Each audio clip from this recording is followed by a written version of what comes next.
Hey, Life in the Oop here. Thought I'd make one of my family's favorite meals, Walleye Chowder.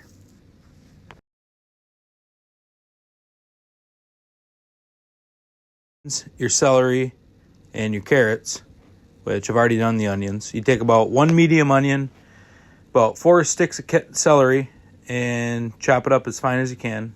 You can do it thicker if you want, but I like the finer the better. And here I'm chopping up baby carrots. Had some in the fridge, so I thought I'd use them instead of real carrots.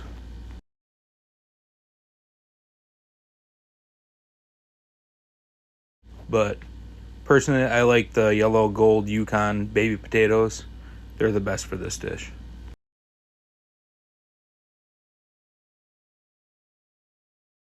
This part, rutabaga. Best root vegetable there is.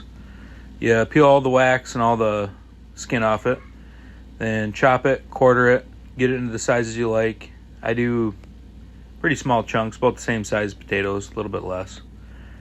And then on to the bacon. Now, this is what you start with, your bacon. This will make about a whole spaghetti pot. I don't know how many gallons, but quite a bit. So, I always throw a little bit of butter in there, and then I brown the bacon. And I'll cook that for, 5-10 minutes. Get it going. Then once your bacon's done, you throw in your celery, onions, and carrots. And you want to cook that for 10 minutes on about medium. And I'll throw some black pepper in there, as you can see. And just keep condensing it down, caramelize it. And what I'm doing on the left side there is chopping up all my walleye into about half-inch chunks. And there's about 2 whole walleye that went into this, even a little bit of perch, a couple perch, but I'll use a fishmonger seasoning. Then I'll toss all that in, season it up real good, and let it set while I'm making the rest of the dish. Once that's caramelized, that's the scraps there. That's all. It got a little bit freezer burnt, so, lost a little bit of meat, but you don't want that freezer burnt in there.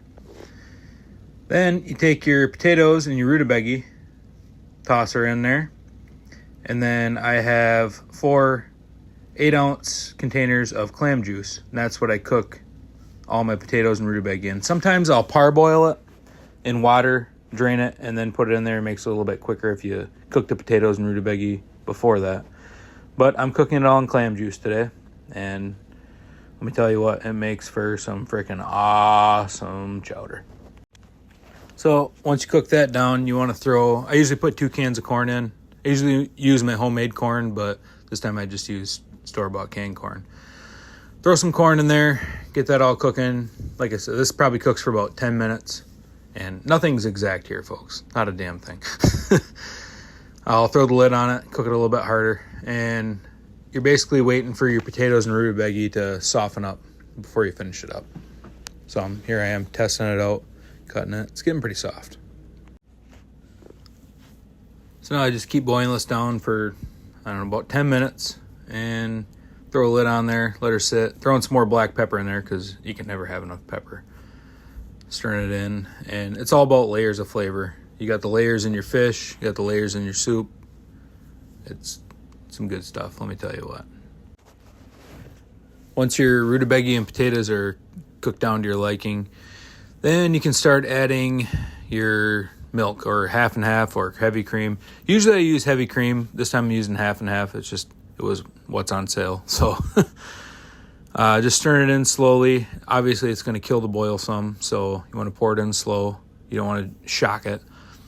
And just keep stirring it around and get that going. But once the cream's in there, you could burn it very easily. So this is on medium heat, and just letting her sit for a little while. Throw a little more black pepper in there because you can never have enough. Then I'm adding a little bit of Cajun fire seasoning in there because I like a little bit of zip to it. But really, this is not a very hot dish. Now that it's boiling, stir it a couple times. Turn it down to about medium. Here I'm giving it a test. You can tell it needs a little bit of this, a little bit of that. A little bit of salt because I haven't added any salt yet. So there's the garlic salt. Usually I'll throw a little pepper and some more Cajun fire. Yep, there it is. So now that it's boiling is when you want to add in your fish. So there goes the walleye. and I'll cook it for about 1 to 2 minutes on high, and then I'll turn it down to medium for about 5 minutes, and then I'll turn it on just simmer, and I'll just keep stirring it. It does not take very long for that fish to cook. I'm just basically looking for it to just starting to break apart, and it'll mix in with the soup better. Those bigger chunks will break apart.